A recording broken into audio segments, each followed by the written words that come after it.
Na mtazamaji, onyo kali limetumwa kwa serikali ya Rais Samia Suluhu Hassan baada ya matukio haya ambayo yanaonekana kuwa matukio ya kinyama kuweza kushuhudiwa humu nchini.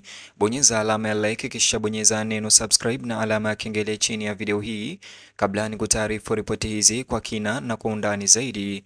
Saa chache zilizopita, naibu mwenyekiti wa Chama cha Demokrasia na Maendeleo Chadema, John Heche alizua kizaazaa cha kisiasa na hadharani baada ya kutoa taarifa yenye nguvu na hisia kali kwenye akaunti yake rasmi ya mtandao wa kijamii wa X, zamani ukijulikana kama Twitter.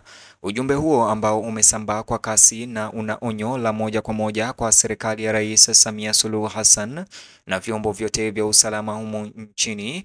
Matamshi ya John Heche yameibua mjadala mkubwa katika majukwaa ya mitandao ya kijamii na yamevutia hisia kutoka kwa wachambuzi wa masuala ya kisiasa, wanaharakati wa haki za binadamu na raia wa kawaida vile. Hata hivyo, katika chapisho lenye maneno makali iliyochapishwa dakika 27 tu mtandaoni kabla ya mijadala ya awali ya umma, John Heche alivishutumu vyombo vya usalama vya serikali ya Samia Suluhu Hassan kwa kuwatia hofu raia wale waliopaswa kuwalinda ambao waliwapigia kura.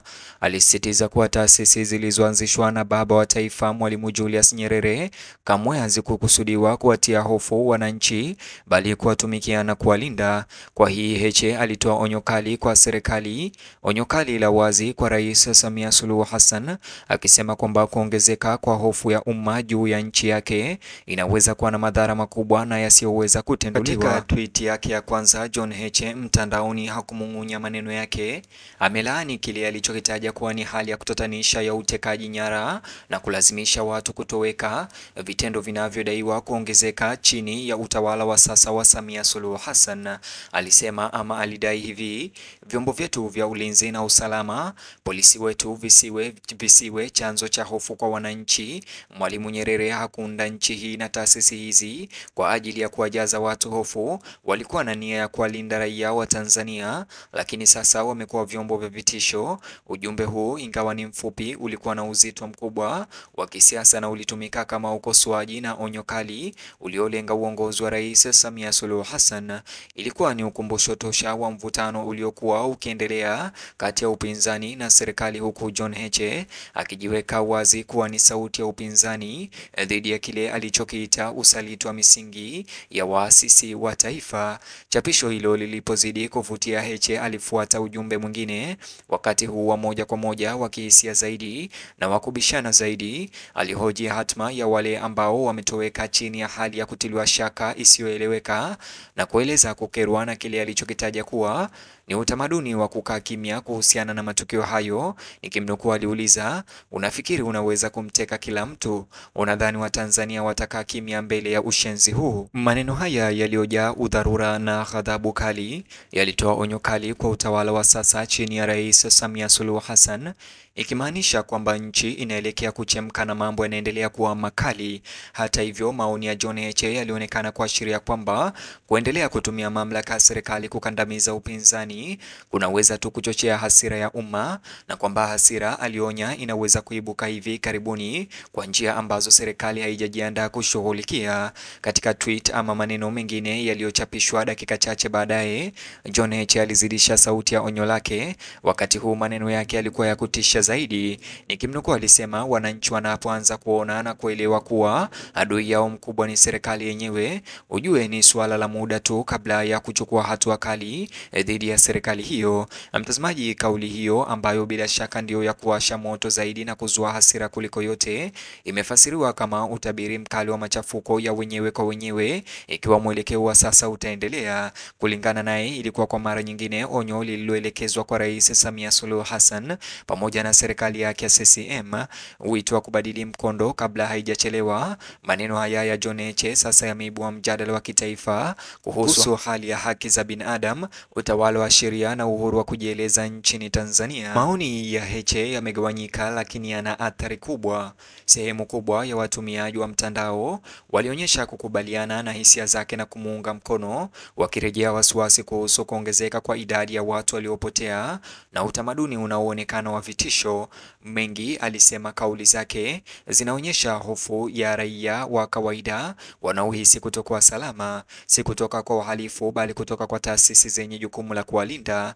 Maoni haya yanasaidia kuzidisha shinikizo kwa serikali ambayo inaongozwa na Samia Suluhu Hassan kutoa majibu ya wazi na ya uwazi kuhusu hali ya watu waliopotea au kutekwa na jukumu la vyombo vya usalama. Kila moja ya tweets ama machapisho hayo ya mtandaoni ya John Heche zilionekana kuwa kiwango kipya cha dharura, kila moja ikibeba ujumbe kwamba ikiwa serikali haitachukua hatua kurejesha imani ya umma, inaweza kukabiliwa na mzozo mkubwa zaidi. Onyo alilosisitiza zaidi katika kila chapisho alilenga utawala wa sasa moja kwa moja. Kwa upande mwingine, kumekuwa na ukosoaji pia. Baadhi ya watumiaji wa mitandao ya kijamii walimshutumu John Heche kwa kutumia lugha ya uchochezi kuchochea hasira miongoni mwa wananchi, iliyopangwa kuzusha machafuko na kueneza hofu kabla uchaguzi.